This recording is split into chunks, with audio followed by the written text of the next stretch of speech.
સૌ સરદાર પ્રેમી ભાઈઓ અને બહેનોનું અત્રે હાર્દિક સ્વાગત કરું છું। ગઈકાલની કથામાં આપણે સરદાર સાહેબના બાળપણના કિસ્સાઓ, સરદાર સાહેબના યુવાનીની વાતો, એમની કર્તવ્ય નિષ્ઠા ના કિસ્સાઓ આપણે જાણ્યા અને સમજ્યા। આજે કથાના દ્વિતીય દિવસે આઝાદીની લડાઈ દરમિયાન સરદાર સાહેબે કરેલી કેટલીક ચળવળો અને ભારતને આઝાદ કરાવવા સુધીની એમની સંપૂર્ણ યાત્રા આપણે માણવાના છીએ। આટલી ઠંડીમાં પણ આપ સૌ મોટી સંખ્યામાં ઉપસ્થિત રહ્યા છો એ બદલ આપ સૌ સરદાર પ્રેમીઓનું સ્વાગત કરું છું। આભાર। જય સરદાર।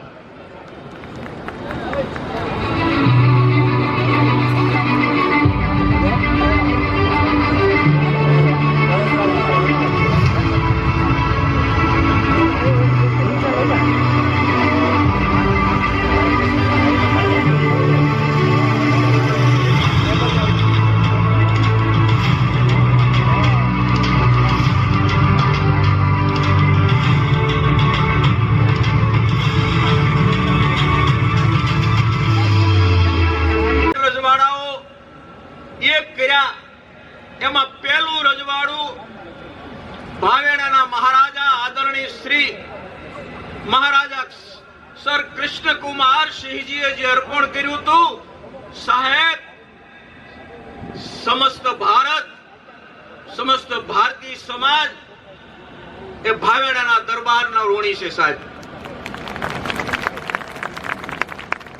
આજે આપણી વચ્ચે સર્વ સમાજના પ્રમુખશ્રીઓ અને એમના પ્રતિનિધિઓ ઉપસ્થિત છે, ત્યારે પ્રદીપસિંહજી જાડેજા અને એમના મિત્રો ઉપસ્થિત છે।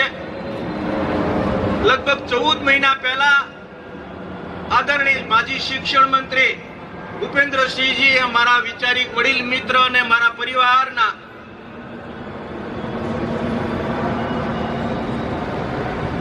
વિચારિક માર્ગદર્શક છે, એમના પ્રતિનિધિત્વમાં 41 જેટલા ક્ષત્રિય સમાજના દરેક જિલ્લાના આગેવાન, પ્રદીપસિંહજી બરાબર બોલું છું ને, બધાય પધારેલા કે સરદાર ધામ અમારે જોવું છે, જાણવું છે ને સમજવું છે। એવી રીતે સર્વ સમાજના લોકો, જીતોના લોકો, કુર્મી સમાજના લોકો, સમગ્ર દેશના લોકો અત્યારે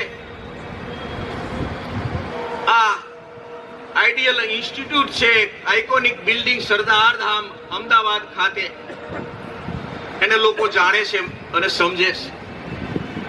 આ સમય એ પાકી ગયો છે કે સામાજિક ક્રાંતિ અંતર્ગત એક વિચારિક અભિયાન દ્વારા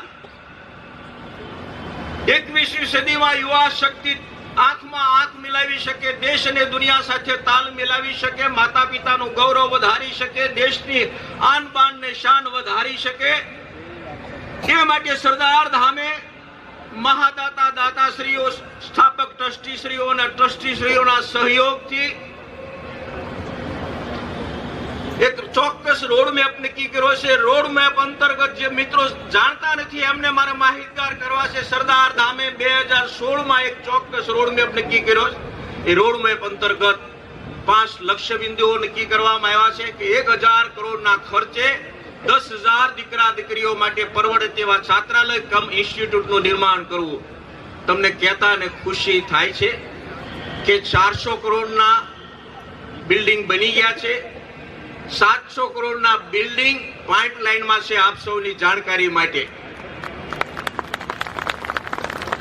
અને ખૂબસૂરત સુરત ખાતે 1000 કરોડનો 31 વીઘા પ્રોજેક્ટની અંદર શૈક્ષણિક સંકુલ કમ હોસ્ટેલ ઇન્સ્ટિટ્યૂટ બને, વિવિધ પ્રકારની યુવા શક્તિના સપના સાકાર કરવા માટે વિવિધ પ્રકારની એકેડમીઓ, પ્લેટફોર્મ બને, એ માટે અમારી સરદાર ધામ નિર્માણ કમિટી દક્ષિણ ગુજરાત સુરત ખાતેની જંતીભાઈ પ્રમુખ, ભાઈ ઘનશ્યામભાઈ ઉપપ્રમુખ, હરેશભાઈ પરવાડિયા, ભાઈ ધીરુભાઈ નારોલા, ધીરુભાઈ માલવિયા, એની દિયાળભાઈ, કેશુભાઈ, આ બધા મનોહરભાઈ, એની સમગ્ર ટીમ સતત આ દિશામાં કાર્યરત છે। એ ટીમ સફળ થાય વહેલી તકે અને આપણો આ પ્રકલ્પ વહેલી તકે શરૂ થાય એ માટે એમને શુભકામના પાઠવીએ છીએ. આપણી સૌની લાગણી છે કે એક આ વિચારિક અભિયાન દ્વારા, એક આ સામાજિક ક્રાંતિ અંતર્ગત 10 વર્ષ આ 150મી સરદાર વલ્લભભાઈ પટેલની જન્મ જયંતિ અંતર્ગત મેં કીધું એમ આ સામાજિક ક્રાંતિની જનેતા સુરત છે. સરદાર કથા દ્વારા, સરદાર કથા એટલે રાષ્ટ્ર કથા છે, રાષ્ટ્ર પુરુષની કથા છે. તો રાષ્ટ્ર પુરુષની કથા કરતા કરતા સમગ્ર ગુજરાતની અંદર, સમગ્ર દેશની અંદર આ સરદાર કથાનું એટલે કે રાષ્ટ્ર કથાનું ભવ્ય આયોજન થાય, એનીથી યુવા શક્તિ વિચારોથી પ્રેરિત થાય, સરદાર સાહેબના વિચારોનું અનુકરણ કરે, એ માટેનો પ્રયાસ છે.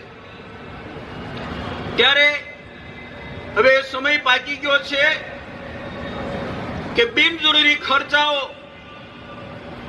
આપ સૌના આશીર્વાદ સાથે, બહુ સમજણ સાથે, નમ્રતાના આદર સાથે આ વિધાન કરું છું સરદાર સાહેબના ચરણોમાં કે સમય પાકી ગયો છે કે બિનજરૂરી ખર્ચાઓ, બિનજરૂરી ચર્ચાઓ, પરચાઓ, રૂઢિરિવાજો અને અંધશ્રદ્ધામાંથી 10 વર્ષ સાહેબ યુવા શક્તિમાં રોકાણ કરશું ને તો સમાજની અને દેશની તસવીર, તકદીર અને તાસીર બદલી શકશું. મિત્રો, સરદાર ધામ એટલે યુવા શક્તિના સર્વાંગી વિકાસનું ધામ. સરદાર ધામ એટલે દેશ અને દુનિયા સાથે તાલ મિલાવવા માટેનું ધામ. સરદાર ધામ એટલે જેમનો CSR છે, ધર્માદો છે, નેટ પ્રોફિટમાંથી 10% એમનો સારી રીતે સંપત્તિનો સદુપયોગ દ્વારા યુવા શક્તિને એક નવી દિશામાં ઉપયોગી થવા માટેનું ધામ. સરદાર ધામ એટલે એક ભારત શ્રેષ્ઠ ભારત નિર્માણ કરવા માટેનું ધામ. સરદાર ધામ એટલે જેટલી સમાજની દીકરીઓ છે એમને રહેવાનું, જમવાનું, તાલીમ ને માર્ગદર્શન માત્ર 1 રૂપિયાના ટોકન ઉપર વ્યવસ્થા આપવાનું ધામ એટલે સરદાર ધામ. માતૃશક્તિને નવી પ્લેટફોર્મ આપવાનું ધામ એટલે સરદાર ધામ. મિશન 2026 અંતર્ગત 10,000 દીકરા દીકરીઓને પરવડે તેવી વ્યવસ્થા આપવાનું ધામ સરદાર ધામ. મિશન 2026 અંતર્ગત 10,000 દીકરા દીકરીઓને કોન્સ્ટેબલ થી લઈને IPS, તલાટી થી લઈને અનુભાઈ IAS સુધી 10,000 દીકરા દીકરીઓને વહીવટી ક્ષેત્રે સમાજ અને દેશની ઠીક રીતે સેવા કરવા માટેનું ધામ એટલે સરદાર ધામ. ગુજરાત સરકાર જે રીતે વાઇબ્રન્ટ સમિટ કરે છે એ પ્રકારની ગ્લોબલ સમિટ 2008, 18, 20, 22, 24 માં કરી અને 2025 માં 9 to 12 જાન્યુઆરી 2025 માં કરવા જઈ રહ્યા છે. અને યહૂદી સમાજની બરોબરી કરવા માટે 2026 માં આપણે દાતાઓની દિલેરી સાથે સંકલ્પ લઈને અમેરિકામાં ગ્લોબલ સમિટ કરવા માટેનું સંકલ્પ કરતું કોઈ ધામ હોય તો એ સરદાર ધામ. અને આ બધું એટલા માટે થાય છે લોજીભાઈ,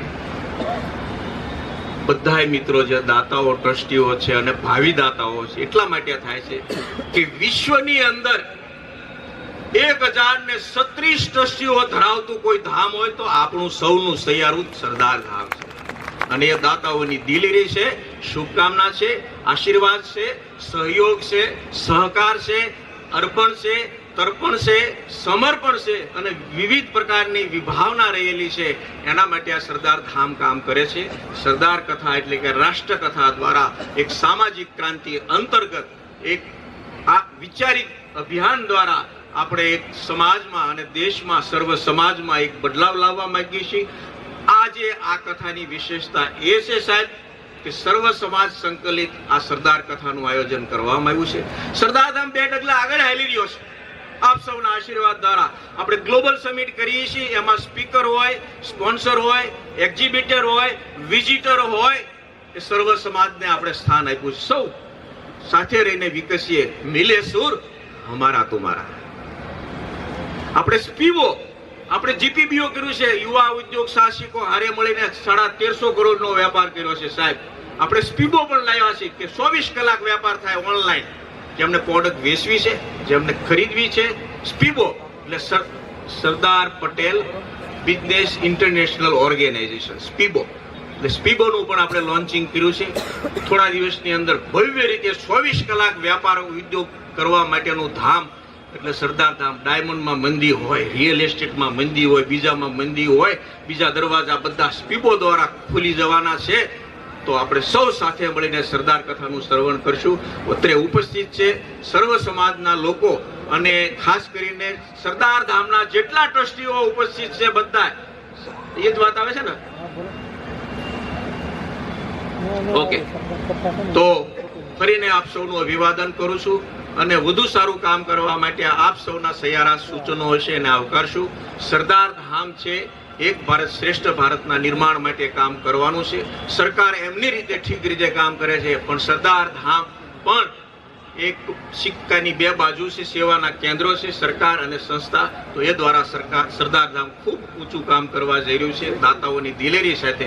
અને આપ સૌના આશીર્વાદને સંકલ્પ સાથે એ ઘોષણા કરીએ છીએ કે અત્યારે 1036 ટ્રસ્ટીઓ છે, તો 2026 સુધીમાં 2026 ટ્રસ્ટીઓ થઈ જાય એવી આશા અને શ્રદ્ધા ધરાવું છું. આભાર. જય સરદાર.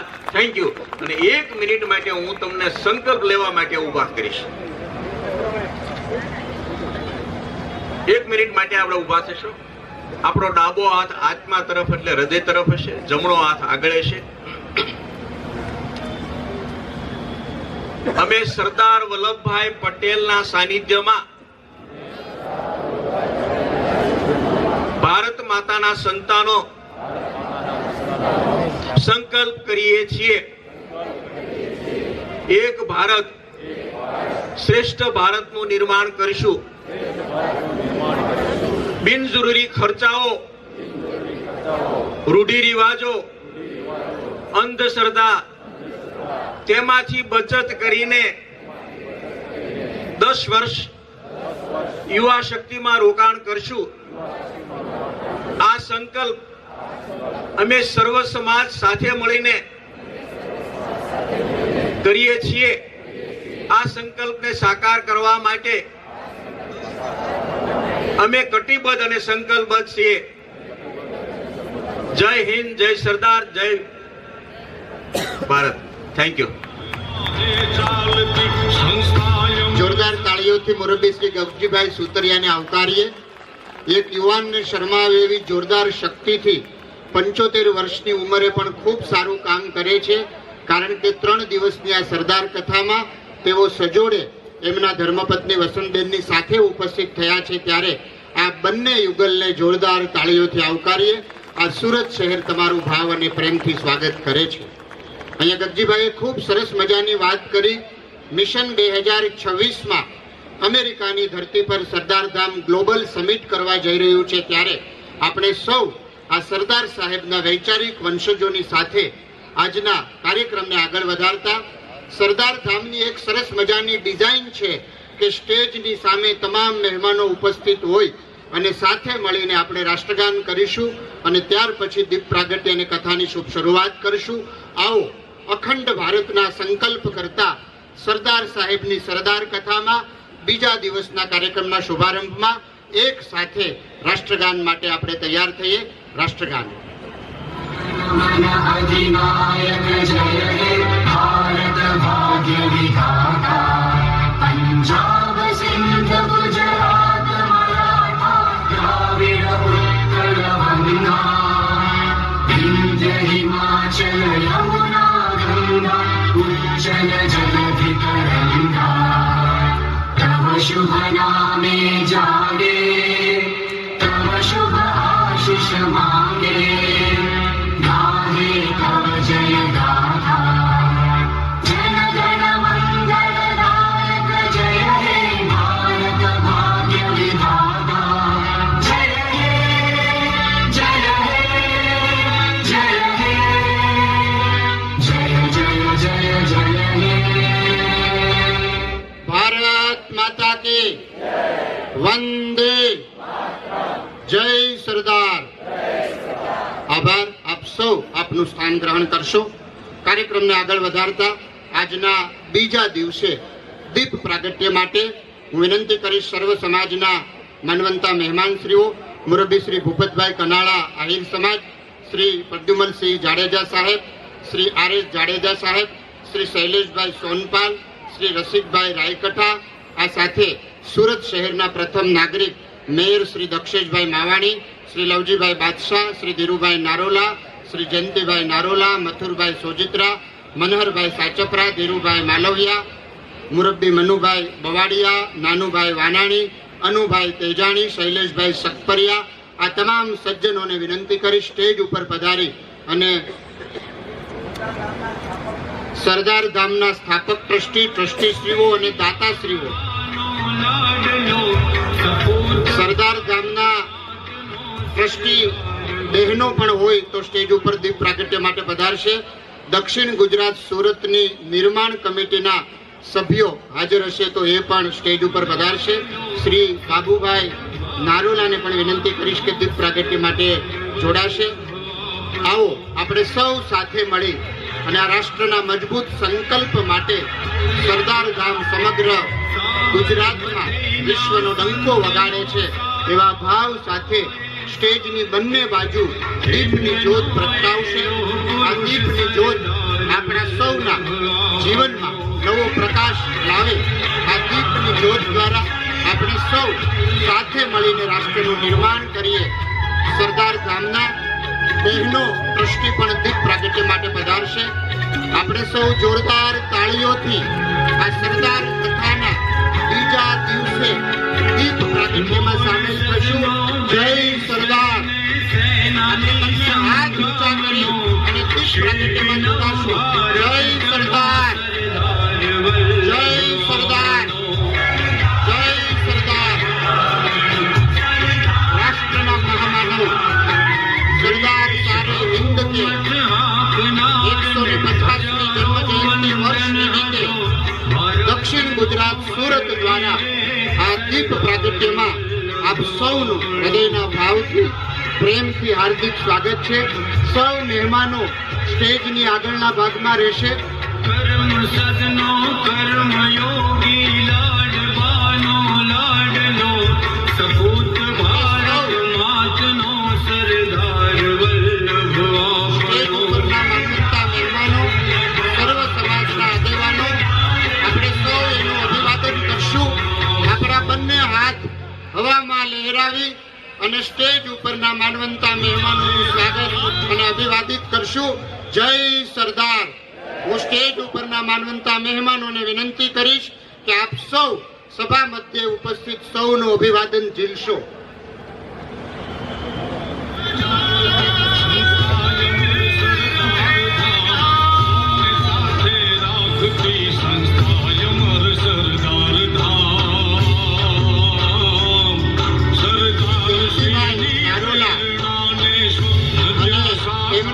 આપણા સૌનું મિશન છે ત્યારે જોરદાર તાળીઓથી સુરત શહેરના સર્વ સમાજના આગેવાનોને ફરી એકવાર વધાવીએ. ખૂબ ખૂબ આભાર. સૌ માનવંતા મહેમાનોને વિનંતી કરશું.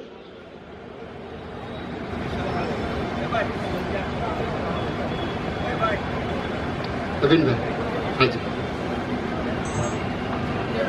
ઉત્સાહી સરદાર ધામના પ્રમુખ સેવક ગગજીભાઈના જીવનમાંથી ખૂબ મોટું શીખવા મળે. જેમણે રાષ્ટ્ર માટે, જેમણે સમાજ માટે ખૂબ મોટું ક્રાંતિનું બીડું ઝડપ્યું છે. 5 લક્ષબિંદુ સાથે સરદાર ધામ ખૂબ સારી સેવા કરી રહ્યા છે. ત્યારે શ્રીમતી ભાવનાબેન જયંતિભાઈ નારોલા SRK પરિવાર આજની સરદાર કથાના બીજા દિવસે ₹51 લાખના સ્થાપક ટ્રસ્ટી બને છે. ફરી એકવાર જોરદાર તાળીઓથી વધાવીએ. આ કથા એટલે રાષ્ટ્રકથા, આ કથા એટલે વૈચારિક કથા, આ કથા એટલે અખંડ ભારતને યુગો સુધી આપણે સૌ સાથે મળીને નિહાળીએ એવી સરસ મજાની સરદાર સાહેબની કથા માટે બીજા દિવસે સુરત શહેરમાં હું પ્રદીપસિંહને વિનંતી કરીશ. પ્રદીપસિંહજી એક મિનિટ આવો. અમારે મનોહરભાઈ મને વાત કે પ્રદીપસિંહજી આવો. સમગ્ર સર્વ સમાજ વતી આપણી પાસે સમયનો અભાવ છે, પણ ઠેઠ કચ્છમાંથી પધાર્યા છે, દૂરથી પણ દિલથી જ્યારે પ્રદીપસિંહજી અહીંયા આવ્યા છે તો 2 મિનિટ ક્ષત્રિય સમાજ વતી આપણને શુભકામના પાઠવશે. આપણે હારે મળીને એક ભારત શ્રેષ્ઠ ભારતનું નિર્માણ કરવાનું છે, યુવા શક્તિનો સર્વાંગી વિકાસ કરવાનું છે. મસલ પાવરની નહીં પણ માન પાવરની સદીની અંદર આપણા ડાયા દીકરા દીકરીઓ 21મી સદીમાં હળુક્ષના જૈન સમાજની જેમ પટલી ગલીમાં ગોઠવાઈ જાય એ આપણો સહિયારો પ્રયાસ છે. જય સરદાર, જય માતાજી. ગગજીભાઈ મુંબઈથી અમદાવાદ કેવી રીતે આવ્યા અને કેવી રીતે આ સપનું એમણે જોયું, પોતાનો વ્યક્તિગત કારભારમાં સાઈડ પર મૂકી અને તિલાંજલિ આપી અને સમાજ માટે જે ભેખ એમણે પહેર્યો છે એનું પરિણામ આ સરદાર ધામ છે. એવું મેં તો એવું સમજ્યું છે. જ્યારે અમદાવાદ શ્રી ભૂપેન્દ્રસિંહજી ચુડાસમા સાહેબ સાથે હું ગયેલો ત્યારે ત્યાંની આખી વ્યવસ્થા એક અમે ગગજીભાઈ એમને બતાવી. ખરેખર ખૂબ જ પ્રશંસનીય આ કાર્યો થઈ રહ્યા છે. બધા જ સમાજને સાથે લઈને ચાલવું અને જ્યાં સુધી આપણે આ નાત જાતના વાડામાંથી નહીં નીકળીએ ત્યાં સુધી જે આપણા પ્રધાનમંત્રી શ્રી નરેન્દ્ર મોદી સાહેબ અથવા RSSનું કહો અથવા આખા ભાજપનું કહો અથવા જેના હૃદયમાં રામ વસે છે એ દરેક જીવાત્માનું કહો, એ સપનું સાકાર કરવું અશક્ય છે એ આપણે સૌ સમજીએ છીએ. તો સરદાર ધામ દ્વારા બધા જ સમાજને સાથે લઈને ચાલવાની જે વ્યવસ્થા ધીરે ધીરે ગોઠવાઈ રહી છે એ આવનારા દિવસો માટે, જેમ આપણે સાંભળ્યું છે કે ડાલ ડાલ પે ચિડિયા સોને કી ચિડિયા કર રહી થી બસેરા, વૈસા ભારત દેશ હમારા, એ સપનું ત્યારે જ સાકાર થશે જ્યારે આપણે બધા એક થઈને ગગજીભાઈ દ્વારા, સરદાર ધામ દ્વારા જે કંઈ પથદર્શનો આપણને પ્રોવાઈડ કરવામાં આવે એનો બધી જ રીતે તન મન ધન, કોઈ 3 આપી શકે, કોઈ 3માંથી 2 આપી શકે, કોઈ 3માંથી 1 આપે, પણ આ 3 વસ્તુ જો આપણે બધા જ આપતા રહીશું તો એમની બધી આખી ટીમની, દાતાશ્રીઓની બધાની જે આમાં રસ લઈ રહ્યા હશે એ બધા વ્યક્તિઓની મહેનત સાકાર થશે અને એક ભારત આપણે બનાવીને રહીશું. એવી શુભકામના. સરદાર ધામને એનો જશ મળે એવી માતાજીને પ્રાર્થના. જય માતાજી, જય સરદાર. Thank you. મુરબ્બી શ્રી પ્રદ્યુમનસિંહજી જાડેજા સાહેબને જોરદાર તાળીઓથી વધાવીએ અને હવે વિનંતી કરીએ સરદાર કથાના મૂર્ધન્ય વક્તા, જેમણે સરદાર સાહેબને હૃદયમાં ઉતાર્યા છે, જેમની વાતોથી આપણને એવું લાગે કે આપણી સામે જ સરદાર સાહેબ ઊભા છે, એવા વક્તા શ્રી શૈલેષભાઈ સતપરિયાને એકવાર જોરદાર તાળીઓથી વધાવીએ. વિનંતી કરીએ, આવો આપના શબ્દો દ્વારા અમારા હૃદયમાં પણ સરદાર સાહેબના વિચારોને પ્રસ્થાપિત કરો. શ્રી શૈલેષભાઈ. આભાર. Thank you.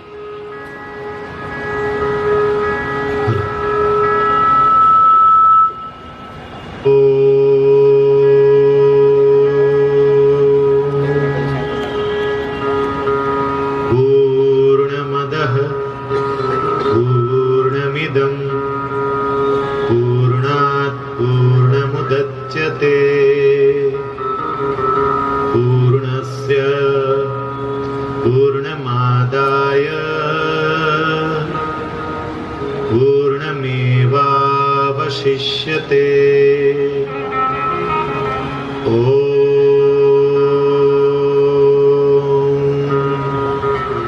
शान्तिः शान्तिः शान्तिः.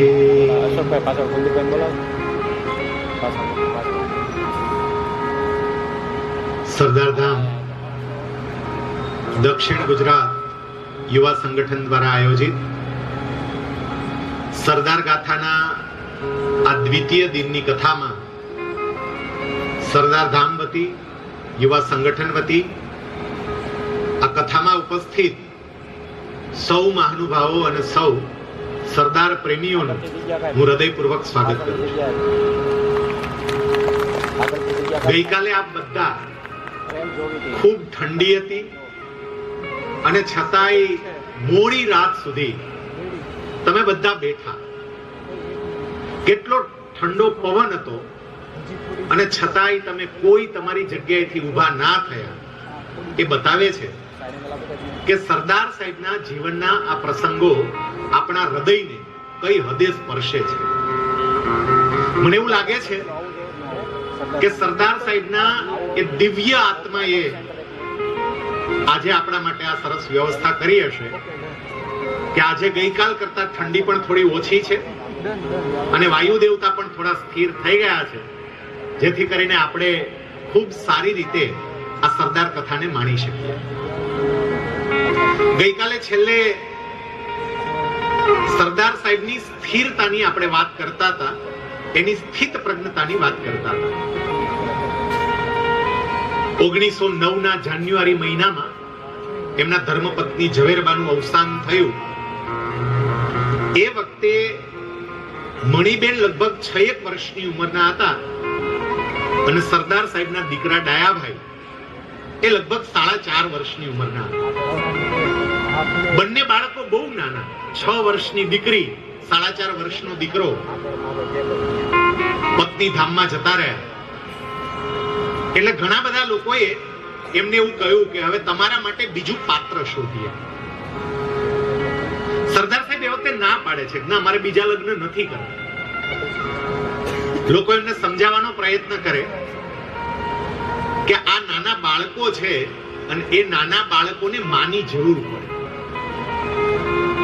સરદાર સાહેબ એવું કે મારા બાળકોને હું માની કમી નહીં વર્તવા દઉં, પણ મારે બીજા લગ્ન નથી કરવા. સાહેબ એ સમય હતો કે જે સમયે એક પત્ની હયાત હોવા છતાં પણ અમુક પ્રશ્નો ઉભા થાય તો બીજી પત્ની કરવામાં આવતી હતી. એક પત્ની હોય પણ અમુક એવા પારિવારિક કઈ પ્રશ્નો હોય તો એ પ્રશ્નોને કારણે બીજા લગ્ન કરવામાં આવે, બીજી પત્ની થાય. આવો એ સમય હતો. પણ એ સમયે પણ સરદાર સાહેબે ના પાડી દીધી કે મારે બીજા લગ્ન નથી કરવા. હું આ મારા દીકરા અને મારી દીકરીને માં બનીને, બાપ બનીને એને સાચવીશ. એ વખતે ત્યાં બોરસદની અંદર એક મેજિસ્ટ્રેટ હતા. એ મેજિસ્ટ્રેટને એવી ઈચ્છા કે સરદાર સાહેબ મારા સાઢુભાઈ બને, એટલે મારી સાડી સાથે સરદાર સાહેબના લગ્ન થાય એવી એમને બહુ ઈચ્છા. સરદાર સાહેબને એમને વાત પણ કરી, પણ મેજિસ્ટ્રેટને પણ એમને સ્પષ્ટપણે કહી દીધું કે મારે બીજા લગ્ન નથી કરવા. મેં આપને ગઈકાલે કહ્યું હતું જ્યારે ઝવેરબાનું અવસાન થયું એ વખતે સરદાર સાહેબની ઉંમર 33 થી 34 વર્ષ, કારણ કે 1909 માં અવસાન થયું, 1875 માં એમનો જન્મ હતો, એટલે 33 વર્ષથી 34 વર્ષ જેવી એની ઉંમર કહેવાય. સરદાર સાહેબ ધામમાં ગયા 75 વર્ષે. ઝવેરબાના અવસાન પછી આ જગતમાં 41 થી 42 વર્ષ સુધી રહ્યા. સાહેબ જ્યારે વ્યક્તિ પાસે સંપત્તિ આવે, પૈસો આવે અને બીજું પદ આવે, સત્તા આવે, એટલે એનો પગ લપસવાની પૂરેપૂરી શક્યતા આવે. એનો પગ લપસે, એનું ચારિત્ર નીચે આવે. અને તમે સમાજમાં ઘણા બધા એવા દાખલાઓ જોયા હશે કે જ્યાં પૈસાને કારણે વ્યક્તિના ચારિત્રમાં દાગ લાગ્યો હોય, અથવા તો પ્રતિષ્ઠાને કારણે, એના પદને કારણે, એની સત્તાને કારણે એના ચારિત્રમાં દાગ લાગ્યો હોય. આ પદ અને પૈસો બંને છે જ એવું કે વ્યક્તિને લપસાવે. સરદાર સાહેબ આગળ જતા બેરિસ્ટર તરીકે જે પ્રેક્ટિસ કરે છે, જેની આજે આપણે વાત કરીશું, અઢળક કમાણી કરે છે, પુષ્કળ પૈસો છે, ખૂબ સંપત્તિ છે, અને સત્તાની દ્રષ્ટિએ વાત કરીએ તો વિશ્વની સૌથી મોટી લોકશાહીના એ નાયબ વડાપ્રધાન હતા. એટલે સત્તા પણ એટલી હતી. અને આમ છતાં સરદાર સાહેબનો પગ ક્યારેય લપસ્યો નહીં. એના ચારિત્ર ઉપર એને એક પણ દાગ લાગવા દીધો નથી. એમણે જે વાત કરી હતી કે મારી દીકરી અને મારા દીકરા માટે હું માં બનીને રહીશ, સાહેબ એ ખાલી બોલ્યા નથી. મણિબેન અને ડાયાભાઈ એ બંનેને સરદાર સાહેબે એવી રીતે તૈયાર કર્યા છે.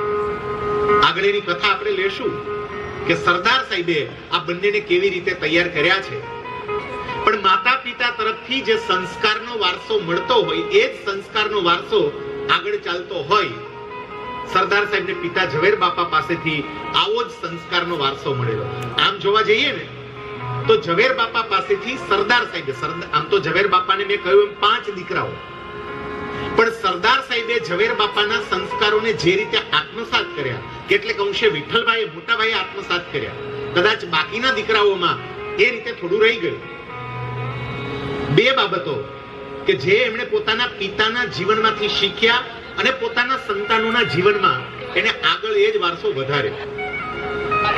એક તો હતી આધ્યાત્મિકતા. સરદાર સાહેબના પિતા ઝવેર બાપા, આપનામાંથી જેને ખબર હશે એને ખ્યાલ હશે કે ઝવેર બાપા કરમસદથી દર પૂનમે વડતાલ હરિકૃષ્ણ મહારાજના દર્શન કરવા માટે જતા. દર પૂનમે જતા. સરદાર સાહેબ નાના હતા અને એ વખતે એ પણ પોતાના પિતાની સાથે વડતાલ હરિકૃષ્ણ મહારાજના દર્શન કરવા માટે જાય. સરદાર સાહેબ પૂનમનો નિર્જળા ઉપવાસ પણ કરતા. નાના બાળક હતા અને એ વખતે ઉપવાસ કરતા પિતાની સાથે રહીને. એમના પિતા ઝવેરભાઈ એમણે વડતાલ સંસ્થાના એક આદરણીય સન્માનનીય સાધુતાપૂર્ણ સંત સાધુ યજ્ઞ પુરુષ દાસ કે જેમને બીએપીએસ સંસ્થાની સ્થાપના કરી, એમની સાથે ખૂબ પ્રેમ ભાવ, ખૂબ આદર ભાવ. જ્યારે સરદાર સાહેબ સાવ નાના હતા, બાળક રૂપે, એ વખતે એમના આશીર્વાદ લેવા માટે પણ લઈ ગયેલા અને શાસ્ત્રી યજ્ઞ પુરુષ દાસ એટલે શાસ્ત્રીજી મહારાજે એમને આશીર્વાદ આપીને એવું કહેલું કે જ્યારે મોટા થશે ને ત્યારે બહુ મોટું કામ કરશે. એક તો પિતા તરફથી આ અધ્યાત્મનો વારસો મળ્યો અને બીજું સુરવીરતાનો વારસો મળ્યો. 1857માં ભારતની સ્વતંત્રતા માટે મંગલ પાંડેએ બ્યુગલ ફૂંક્યું અને 1857 નો જે વિપ્લવ શરૂ થયો ને, એ 1857ના વિપ્લવમાં ગુજરાતમાંથી, કરમસદમાંથી આ ઝવેર બાપા ઝાંસીની રાણી લક્ષ્મીબાઈ એમના સૈન્યની અંદર લડત માટે પણ ગયા. આ ઐતિહાસિક પુરાવા સાથે હું કહું છું. સરદાર સાહેબમાં જે શૂરવીરતા આવી, આપણે ગઈકાલે કહ્યું કે ગમે એને મોઢે કહી દે, કોઈની શરમ રાખે નહીં. જોઈએ સરદાર સાહેબમાંથી આ એક ગુણ શીખવા જેવો ખરો, બચત કરવાની ટેવ પાડી. આપણામાંથી ઘણા બધાને બચત કરવાની ટેવ નથી. જેટલી આવક હોય ને એના કરતા વધારે ખર્ચા કરી નાખે છે. મેં ઘણા બધા એવા ડ્રાઈવરને પણ જોયા છે કે જે ડ્રાઈવર પાસે આઈફોન હોય. આપણે એમને પગાર પૂછીએ, ભાઈ તારો પગાર કેટલો? તો 15,000 રૂપિયા, 20,000 રૂપિયા એમનો પગાર હોય અને 20,000 રૂપિયામાં આ આઈફોન રાખતા.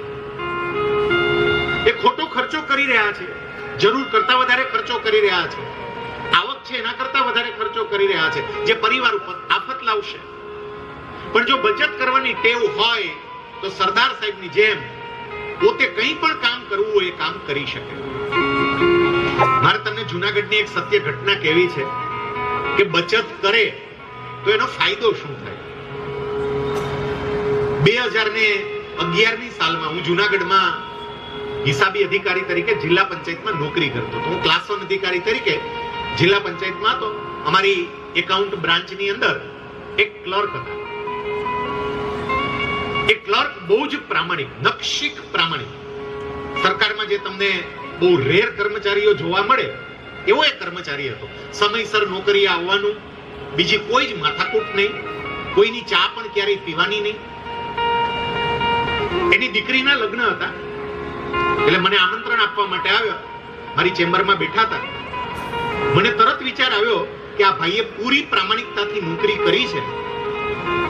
એક જ્ઞાતિએ પટેલ નહોતા એટલે એમની પાસે જમીન પણ નહોતી, આવકનું બીજું કોઈ સાધન નહોતું, માત્ર ને માત્ર પગારની આવક હતી.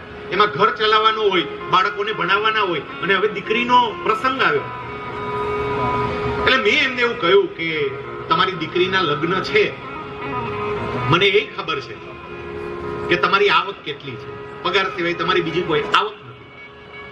તો અત્યારે તમારે કઈ મદદની જરૂર હોય તો કહો. મારી કેપેસિટી નથી, હું તમને મદદ કરી શકું, પણ આપણા જિલ્લા પંચાયતના કેટલાય મોટા મોટા કોન્ટ્રાક્ટરો છે જે જિલ્લા પંચાયતના કોન્ટ્રાક્ટ રાખે છે.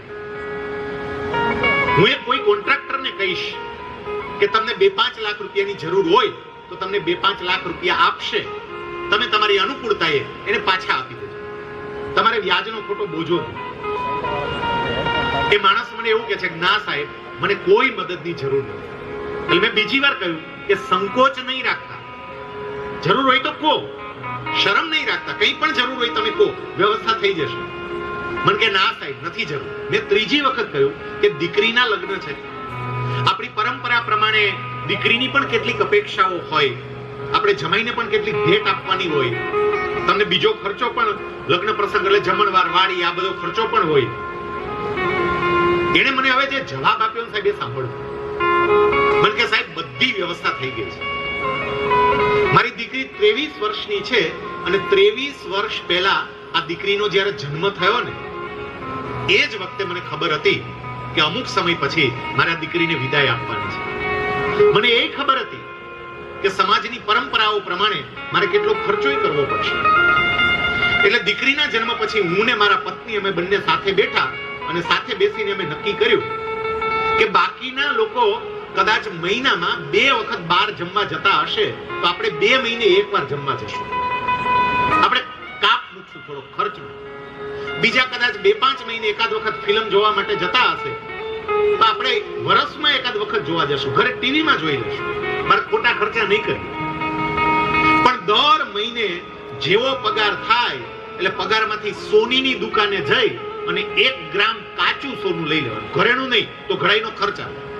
1 ગ્રામ કાચું સોનું ટુકડો એ સોની ભેગું કરતો જાય, ભાવના પૈસા એને દઈ દેવાના. 10 ગ્રામ જેટલું થાય એટલે એક સાથે આપી દે, પણ દર મહિને ખરીદી કરી લેવાની. એમણે એવું કહ્યું કે જ્યારે 23 વર્ષ પહેલા મેં આની શરૂઆત કરી ત્યારે મારો પગાર એટલો હતો કે જે પગારમાંથી હું 1 ગ્રામ સોનું ખરીદી શકતો હતો, કોઈ વાંધો નહોતો આવતો. અને અત્યારે સોનાના ભાવ એવા થઈ ગયા, મારો પગાર એવો થઈ ગયો એટલે અત્યારે ખરીદી શકું. ક્યારેક બોનસ આવ્યું હોય, ક્યારેક સરકારી એરિયર્સ આપ્યું હોય તો આવા સંજોગોની અંદર હું થોડુંક વધારે સોનું લઈ લેતો. પછી એમણે મને કહ્યું, મને કે સાહેબ 23 વર્ષ પહેલા દર મહિને 1 ગ્રામ સોનું ભેગું કરવાનું શરૂ કર્યું અને ક્યારેક અનુકૂળતા હોય થોડુંક વધુ લઈ લેતો. એ બધું ભેગું થઈ અને અત્યારે 35 તોલા સોનું થયું છે. આ 35 તોલા સોનામાંથી 15 તોલા દીકરી અને જમાઈને હું ભેટમાં આપીશ અને બાકીના 20 તોલા વેચી નાખ્યું છે. એમાંથી મારો આખો પ્રસંગ નીકળી જશે. મારે કોઈ પાસે હાથ લાંબો કરવાની જરૂર નથી. સરદાર સાહેબના જીવનમાંથી આપણે આ શીખીએ. સાહેબ આ મંદીના પ્રસંગોની અંદર કેટલાય પરિવારો મજબૂતાઈથી ટકી રહ્યા છે કારણ કે એ પરિવારે બચતની ટેવ પાડી છે. જેની પાસે બચત મૂડી હોય ને એને વાંધો ન આવે. સરદાર સાહેબે એ બચત કરી હતી અને એટલે હવે ભણવા માટે, બેરિસ્ટર બનવા માટે લંડન જાય છે. એના બધા ડોક્યુમેન્ટ આવી ગયા. ઝવેરબા તો હવે હતા નહીં, એ તો ધામમાં જતા રહ્યા. બીજી કોઈ જવાબદારી નથી એટલે બંને સંતાનો હતા એને હોસ્ટેલમાં મૂકી દીધા. મોટા ભાઈ પણ હવે કમાણી કરવા માંડ્યા છે એટલે ગામડે કઈ મદદની જરૂર હોય, સૌથી મોટા ભાઈ સોમાભાઈ કે પછી નરસિંહભાઈ, નાના ભાઈ કાશીભાઈ, એને કઈ પણ મદદની જરૂર હોય તો મોટા ભાઈ પણ કરી શકતા હતા અને અહીંથી સરદાર સાહેબે પણ વ્યવસ્થા કરી હતી. એટલે બીજી જવાબદારીઓમાંથી મુક્ત હતા. એનો જન્મ થયો છે, આ સમજવા જેવું છે. એનો જન્મ થયો છે 1875 માં અને બેરિસ્ટર બનવા જાય છે, અભ્યાસ કરવા માટે જાય છે 1910 માં. 35 વર્ષની ઉંમરે એ બેરિસ્ટરનો અભ્યાસ ચાલુ કર્યો. 35 વર્ષે એમને જ્યારે લંડન જવાનું હતું, જે જહાજમાં એની ટિકિટ બુક થયેલી, એ જહાજનું નામ મલાજો નામના જહાજમાં જવાનું હતું. સરદાર સાહેબના મોટા ભાઈ વિઠ્ઠલભાઈ જે બેરિસ્ટર તરીકે મુંબઈની અંદર પ્રેક્ટિસ કરતા હતા, એ તો 2008 માં બેરિસ્ટર બનીને આવી ગયા. સરસ પ્રેક્ટિસ ચાલતી હતી. ઘણા બધા રાજવી પરિવારો સાથે વિઠ્ઠલભાઈને સારા સંબંધ હતા. એમાં કાઠિયાવાડના એક રાજવી પરિવારના એક રાજકુંવર એ પણ લંડન જતા અને આ મલાજો જહાજમાં જ જતા.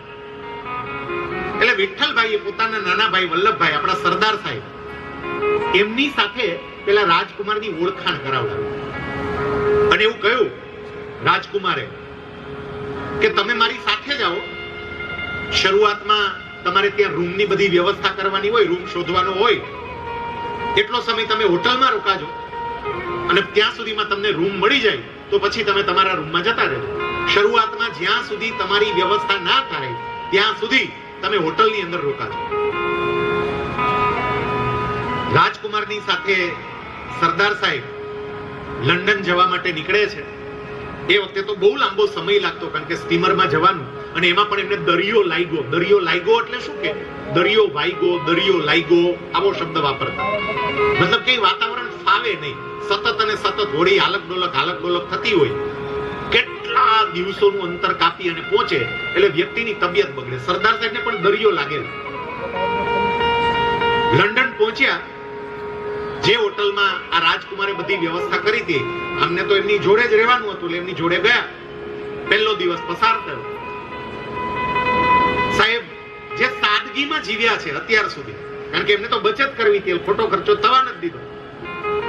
અને હોટલની જે એને ઝાકમ જોડ જોઈ એટલે તરત વિચાર આવ્યો કે આનું ભાડું કેટલું હશે. આ મને ઉપાડીને અહીંયા લાવ્યા છે ખરા રાજકુમાર, અને આનું ભાડું હશે કેટલું. એટલે બીજે દિવસે હળવેકથી એ રિસેપ્શન જે હશે ત્યાં જઈને પૂછી આવ્યા કે આ મને જે રૂમ આપ્યો છે ભાડું કેટલું છે. ખબર પડી કે આનું ભાડું તો બહુ ઊંચું છે. એને તરત જ નક્કી કર્યું કે આ હોટલમાં આપણે રહેવું નથી. એને પેલા રાજાના કુંવરને એવું કહ્યું કે મારે આ હોટલમાં રહેવું નથી. એટલે રાજકુમારે પૂછ્યું કેમ નથી રહેવું? તો કે આનું ભાડું બહુ ઊંચું છે અને મને ભાડું પોસાય એમ નથી. હવે મારી કમાણી પણ નથી અત્યારે, એટલે મેં જે કંઈ પણ બચત કરી છે એમાંથી જ મારે 2-3 વર્ષ મારો અભ્યાસ કરવાનો છે, બધો ખર્ચો કાઢવાનો છે, તો આ ભાડું મને ના પોસાય. રાજકુમાર એમને સમજાવવાનો પ્રયત્ન કરે છે, પણ સરદાર સાહેબ કે ના, હું મારી રીતે વ્યવસ્થા કરી લઈશ. રાજકુમાર એવું કહે છે પણ વ્યવસ્થા ન થાય ત્યાં સુધી તો તમે હોટલમાં રહો, અત્યારે અત્યારે ક્યાં નીકળશો? વિચારજો તમે, હજી કોઈ વ્યવસ્થા. લંડન જેવું શહેર, ગુજરાતનો એક યુવાન, ક્યાં ઘર ગોતવું, ક્યાં ભાડે મકાન ગોતવું, ક્યાં વ્યવસ્થા કરવી? પણ પોતાનો બિસ્તરો બાંધી અને નીકળે છે. રાજકુમાર એવું કહે છે પણ આવું શું કામ કરો છો? અને એ વખતે સરદાર સાહેબ એવો જવાબ આપે છે કે તમે રાજાના દીકરા છો, હું ખેડૂનો દીકરો છું. તમને રાજાના દીકરા તરીકે આ હોટલ પોસાય, ખેડૂના દીકરા તરીકે મને આ હોટલ ન પોસાય, એટલે હું જાઉં છું. સામેવાળા સમજો, મોટા મોટા લગ્ન પ્રસંગો રાજાને પોસાય. જેની પાસે સમૃદ્ધિ હોય, જેની પાસે પૈસા હોય, એને મોટા લાડવાઈ પોસાય, એને મોટી સગાઈ પોસાય, એને મોટા શ્રીમંત પોસાય. પણ મારે વિચાર કરવો જોઈએ કે હું માંડ હીરા ઘસીને પૂરું કરતો હોય, ટેક્સટાઇલમાં ક્યાંક જઈ થોડું ઘણું કામ કરીને મારા પરિવારનું ગુજરાન ચલાવતો હોય, ક્યાંક નાની એવી ઓનલાઈન થોડોક વેપાર કરીને કમાઈ લેતો હોય, તો બાકીના એ કર્યો હોય એવો ખર્ચો મારાથી ના કરાય. આ સરદાર સાહેબના જીવનમાંથી બીજો સિદ્ધાંત પણ શીખજો કે ખોટા ખર્ચા નહીં, દેખાદેખી નહીં. આજે કેટલાક પરિવારો દેખાદેખીમાં બરબાદ થઈ રહ્યા છે. હું ઘણી વખત કહું, અહીંયા ઘણી બધી બહેનો બેઠી છે, દીકરીઓ બેઠી છે, સોશિયલ મીડિયામાં રીલ્સમાં જોવે લગ્ન પ્રસંગે કે પેલી કન્યાની એન્ટ્રી થાય, એને બે બાજુ માટલા મૂક્યા હોય, માટલામાંથી પેલું નાઇટ્રોજનના કારણે ધુમાડા નીકળે, ફરતી બાજુ એ સરસ મજાના પેલા ઝગમગાટ થતી હોય, કન્યાની એન્ટ્રી થાય. સોશિયલ મીડિયામાં આવો વિડિયો જોવે એટલે તરત પપ્પા પાસે રજૂઆત કરે, આપણે આવું કરવું છે. એટલું યાદ રાખજો, આ 5 મિનિટનો ધુમાડો ઘણી વખત આપણા પપ્પાને 25-50 હજારમાં પડે. અને એટલે હું ફરી કહું છું કે પરમાત્માએ જેને પૈસા આપ્યા હોય ને એને ખર્ચ કરવો જ જોઈએ, ધામધૂમથી કરવો જોઈએ. ખર્ચ કરો, બહુ કરો. પૈસા આપ્યા છે કરો, કારણ કે નાનું તો જ સમાજમાં વેતું થશે. એક બીજો રસ્તો છે, જેને ભગવાને પૈસા આપ્યા હોય ને એ સાદગીથી લગ્ન કરી અને એની બચતની રકમ આ સરદારધામ જેવી સંસ્થામાં સમર્પિત પણ કરી શકાય. આ રસ્તો છે કે મારી આ રકમને કારણે કેટલા બધા વિદ્યાર્થીઓને એક સત્ર મળશે. આમ તમે જોવા જાઓ તો સરદાર સાહેબ લંડન ભણવા માટે ગયા, એને સૌથી મોટી સમસ્યા કઈ થઈ? રહેવાની વ્યવસ્થા જ નહીં. ત્યાં કોણ ઓળખીતું હતું? રહેવાની વ્યવસ્થા થાય. આપણે એવું બને, અહીંયા આપણા ગામડાનો દીકરો અમદાવાદમાં ભણવા માટે આવે, ગામડાનો દીકરો સુરતમાં ભણવા માટે આવે, ગ્રામ્ય વિસ્તારની સામાન્ય પરિવારની કોઈ દીકરી વડોદરા ભણવા માટે જાય, મહેસાણા ભણવા માટે જાય. રે ક્યાં? સરદાર ધામે જે 5 લક્ષ્ય બિંદુઓ સાથે કામગીરી શરૂ કરી છે, આ સરદાર સાહેબના વિચારોને મૂર્તિમંત કરવાનું કામ કર્યું છે. સરદાર સાહેબને જે તકલીફો પડી હતી એ તકલીફો સમાજના બીજા દીકરા દીકરીઓને ના પડે એટલા માટે સરદાર ધામે વિદ્યાર્થીઓને આર્થિક દ્રષ્ટિએ પરવડે એવા છાત્રાલયો ઊભું કરવાની શરૂઆત કરી. અમદાવાદની અંદર તમે જુઓ, અત્યારે 2 થી 2,500 દીકરા દીકરીઓ રહી શકે એવું ભવ્ય છાત્રાલય હમણાં 2 કે 3 મહિનાની અંદર લગભગ ફેબ્રુઆરી મહિનામાં પાછળ ફેઝ 2 3,000 દીકરીઓ રહી શકે એવું ભવ્ય છાત્રાલય. તો આ સરદારધામ વિદ્યાર્થીઓને છત્ર પૂરું પાડે છે, વિદ્યાર્થીઓને રહેવાની વ્યવસ્થા પૂરી પાડે છે, જે સરદાર સાહેબને પ્રશ્ન થયો હતો. સાહેબ એમને હોટલ છોડી દીધી, હોટલ છોડીને પોતાની રીતે રૂમ શોધ્યો, તકલીફ પડી પણ એમને રૂમ શોધી લીધો અને મૂળ ત્યાંના એક બ્રિટિશર એમને ત્યાં જ એક નાની રૂમ મળતી હતી, એ નાની રૂમમાં એમને રહેવાનું શરૂ કર્યું કારણ કે ભાડું એ રૂમનું પોસાય એમ. મિડલ ટેમ્પલ કોલેજની અંદર એમને એડમિશન લીધેલું અને લાઇબ્રેરીમાં એ વાંચવા માટે પણ જાય. એમણે એવું નક્કી કરેલું કે મોટા ભાઈ વિઠ્ઠલભાઈ 3 વર્ષે બેરિસ્ટર બનીને આવ્યા હતા, પણ મારે 2 જ વર્ષમાં આ બેરિસ્ટરનો અભ્યાસ પૂરો કરી દેવો. એની ફાઇનલ પરીક્ષામાં મારે વધારે લાંબો સમય નથી લેવો. તમે આપી શકતા હતા 2 વર્ષે આપી શકો, તમે 3 વર્ષે પૂરું કરી શકો, 2 વર્ષે કરી શકો. એમને નક્કી કરેલું 2 વર્ષમાં મારે પૂરું કરી દેવું. 2 મહિના નહીં, 2 વર્ષમાં મારે વધારે સમય નથી લેવો. એટલે વાંચતા પણ એટલું. અહીંયા જેટલા યુવાનો બેઠા હોય જરા સમજો કે એમને કેવી મહેનત કરી હતી, એમને કેવો શ્રમ કર્યો હતો. સાહેબ એમને વાંચવા માટે જે લાઇબ્રેરીમાં જવાનું થતું એ લાઇબ્રેરી 11 માઇલ દૂર હતી. 11 માઇલ, 1 માઇલ એટલે 1.5 કિલોમીટર થાય. 11 માઇલ એટલે લગભગ 17.5 કિલોમીટર જેટલું અંતર થયું. સાહેબ 16.5 કે 16.5 જેટલું, ચલો 16.5 17 કિલોમીટર રોજ ચાલીને જતા વાંચવા માટે. વાંચવા ખાલી લાઇબ્રેરીમાં ચાલીને જાય અને લાઇબ્રેરીમાં વાંચીને પાછા ચાલતા ચાલતા આવે. 16 કિલોમીટર ચાલતા ચાલતા જવાનું, 16 કિલોમીટર ચાલતા ચાલતા આવવાનું, 32 કિલોમીટર ચાલતા. કઈ એમને પ્રાપ્ત નથી થતું, એના માટે જાત સમર્પિત કરવી પડે. અને એટલે જ કોઈએ બહુ સરસ કહ્યું છે, મિટા દે અપની હસ્તી કો અગર કુછ મર્તબા ચાહે. કંઈક પ્રાપ્ત કરવું હોય ને તો જાતને હોમી દેવી. મિટા દે અપની હસ્તી કો અગર કુછ મર્તબા ચાહે, દાના ખાક में मिलके गुले गुलजार होता है. દાણો છે એ જમીનમાં જાય, પોતાનું અસ્તિત્વ સંપૂર્ણપણે મિટાવી દે અને પછી એમાંથી અંકુર ફૂટે, છોડ થાય, વૃક્ષ બને અને એના ઉપર ફળ આવે. સરદાર સાહેબે પણ એવી મહેનત કરી છે. રોજનું આ 32 કિલોમીટર ચાલવાનું, વાંચવા માટે જાય. લાઇબ્રેરી હજી ખુલી હોય ને, એનો ખોલવાનો સમય હોય એ પહેલા 16 કિલોમીટર ચાલીને પહોંચી ગયા હોય. લાઇબ્રેરી ખુલે પહેલા, લાઇબ્રેરી ખુલે, વાંચવા માટે બેસે, લાઇબ્રેરી બંધ કરવાનો સમય થાય ત્યારે છેલ્લે પટ્ટાવાળો એની પાસે જાય. પછી તો પટ્ટાવાળો એને ઓળખી ગયો તો થપથપાવતો હશે, mister Patel, now time is over, it's time for closing library. હવે આ સમય થઈ ગયો લાઇબ્રેરીને બંધ કરવાનો, બહાર નીકળો. અને ત્યારે બહાર નીકળતા. એની મહેનત અભ્યાસ દરમિયાનની 2 ઘટનાઓ એ આપણને શીખવે, આપણને સમજાવે એમનું જીવન કેવું હતું. એ પોતે જે મકાનમાં રહેતા હતા ને, હોટલમાંથી નીકળ્યા ને એક બ્રિટિશરને ત્યાં એ મકાનમાં રોકાણા હતા. એને પેઇંગ ગેસ્ટ આપણે જે કહીએ છીએ આજની તારીખે, પેઇંગ ગેસ્ટ તરીકે રોકાણા હશે. જેમને ત્યાં રોકાણા હતા તો સરદાર સાહેબ ઘણી વખત વાંચતા હોય મોડી રાત્રે, આમ કોઈને રડવાનો અવાજ આવે, કોઈ રડતું હોય એવું લાગે. આમ વિચારે, શાંતિથી સાંભળવાનો પ્રયત્ન કરે, કોણ રડે છે કઈ ખબર પડે નહીં, પણ રડવાનો અવાજ થોડોક સંભળાય. પછી સરદાર સાહેબે થોડા દિવસ આ સાંભળ્યું એટલે બાજુમાં કોઈને પૂછ્યું કે મને આમ રાત્રે ક્યારેક આ કોકના રડવાનો અવાજ સંભળાય છે. એટલે બાજુવાળા પાડોશીએ તરત કહ્યું કે તમે જે ઘરમાં રહો છો ને એ જ ઘરમાંથી રડવાનો અવાજ સંભળાય છે. સરદાર સાહેબ કે એવું શું છે? એટલે પેલા પાડોશીએ કહ્યું કે તમે જે મકાનમાં રહો છો એ મકાન માલિકની એક બેન છે, એ બેનને કેટલાક પ્રશ્નો છે શારીરિક રીતે, એટલે એ બેનની ભાભી જે મકાનમાં રહ્યો છો એ મકાનની માલિકણ પોતાની નણંદને મારે છે.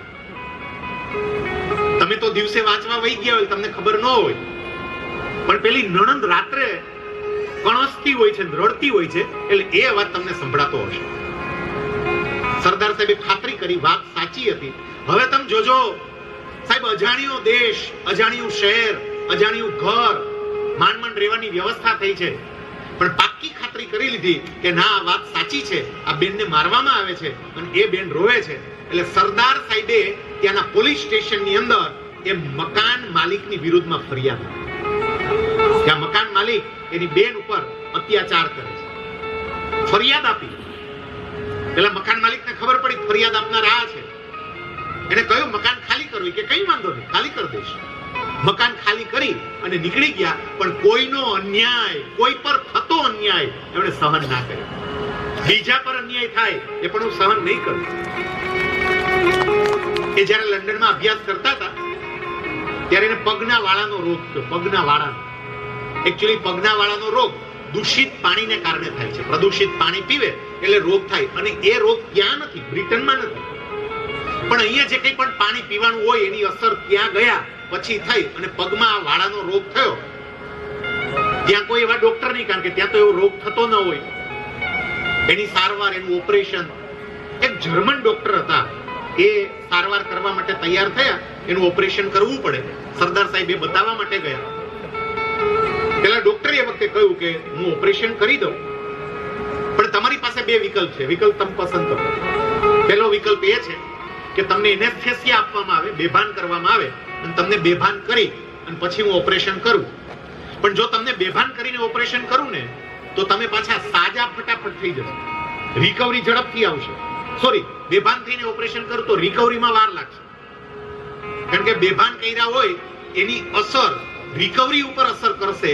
એટલે બેભાન કરીને ઓપરેશન કરીશ તો રિકવરીમાં થોડો સમય લાગશે, તમને સાજા થવામાં થોડોક સમય લાગશે, અને થોડોક સમય એટલે 4 થી 5 મહિના.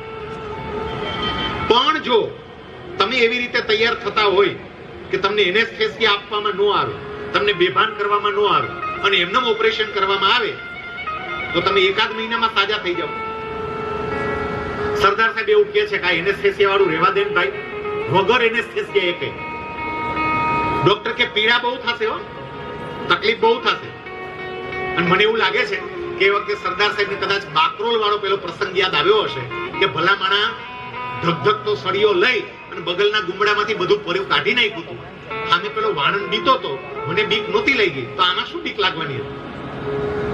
એમણે કહ્યું ભલે જે દુઃખ થાય હું સહન કરી લઈશ, પણ મારો સમય નથી બગાડવો, મારે આરામ કરવો પડે, હું લાઇબ્રેરીમાં વાંચવા માટે ના જઈ શકું, મારે એવું નથી કરવું. એટલે મને વહેલામાં વહેલી તકે રિકવરી મળે તો મારે વગર એનેસ્થેસિયાએ અને મને બેભાન કર્યા વગર તમે ઓપરેશન કરો. અને એ રીતે ઓપરેશન કર્યું. હવે જરા કલ્પના કરજો, પગમાં ચીરા મૂકવાના હોય અને એ વખતે બેભાન કર્યા વગર પગમાં ચીરા મૂકે તો કેવી પીડા થાય. આપણને ખાલી કાંટો વાગે ને પગમાં તો બાન બાપુજી યાદ આવી જાય છે. એમણે બધું સહન કર્યું. શીખવા જેવી એક વાત થાય, એમને આ વાળાનું ઓપરેશન કરાવ્યા પછી 2 મહિના સુધી ચાલવાનું બંધ કર્યું, કારણ કે તકલીફ પડતી હતી, ચાલી ના શકાય. રૂમ ઉપર બેસીને જ વાંચન કરતા હતા, કોલેજ પણ જવાનું નહોતું. એ સમય એવો હશે જે સમયે એને આ ઓપરેશન ગોઠવ્યું કે જે રીડિંગ ટાઈમ આપણે કહીએ કે જ્યાં કોલેજે જવાનું ન હોય, લાઇબ્રેરી એની પડી હતી, પણ એ ઘરે બેસીને પોતાના રૂમે બેસીને વાંચતા. લંડન ભણવા માટે ગયા, પણ ત્યાંથી નિયમિત રીતે ત્યાં ગામડે પોતાના મોટા ભાઈને પણ પત્ર લખે, મુંબઈની અંદર પ્રેક્ટિસ કરતા મોટા ભાઈ વિઠ્ઠલભાઈને પણ પત્ર લખે. એ વખતે ત્યાંથી પત્ર લખતા.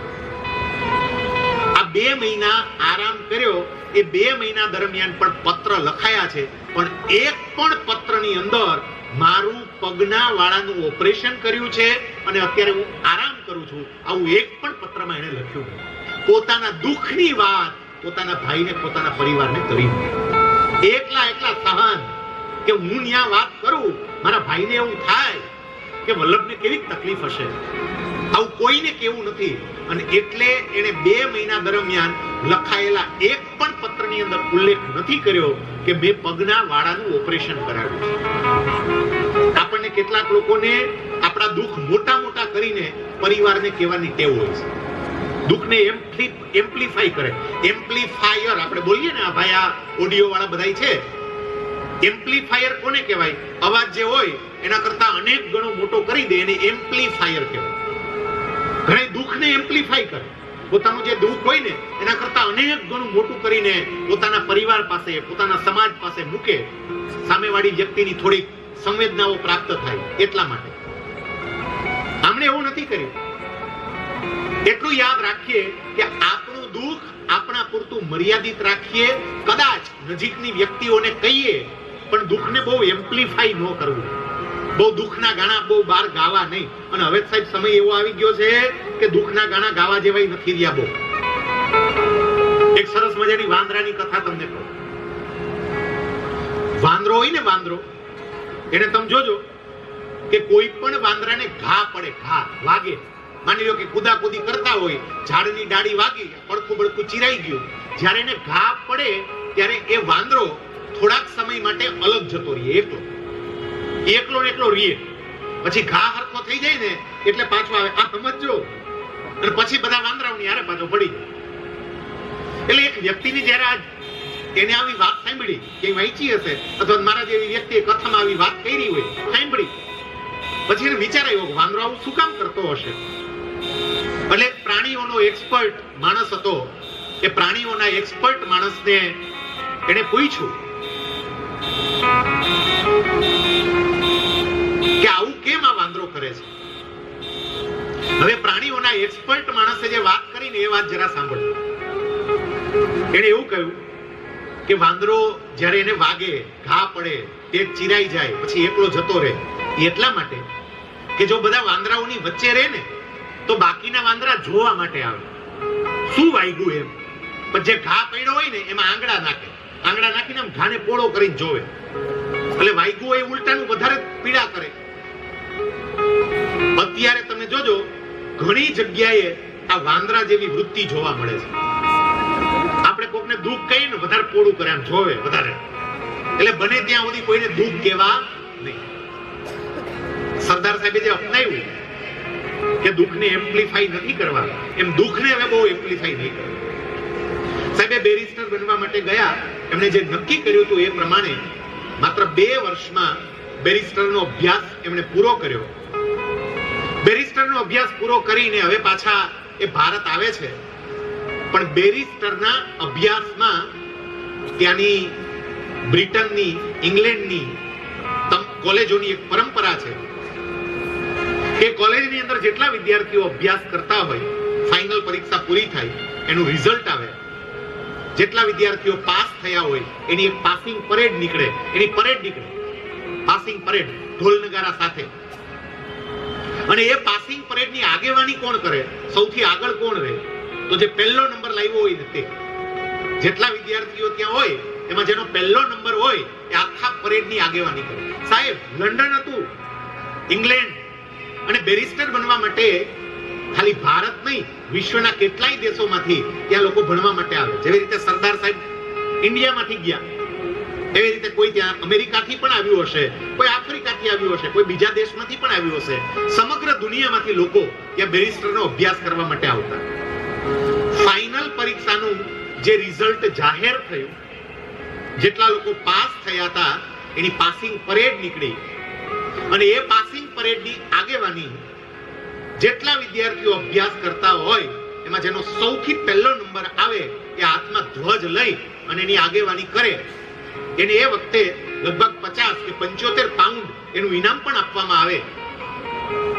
આ પાસિંગ પરેડ જે થઈને બેરિસ્ટરોની, આપનામાંથી કદાચ એકાદ 2 વ્યક્તિને બાદ કરતા કોઈને આ વાતની ખબર પણ નહીં હોય કે પાસિંગ પરેડની આગેવાની ગુજરાતના કરમસદના આ દીકરાએ, એટલે કે વલ્લભભાઈ ઝવેરભાઈ પટેલે લીધી.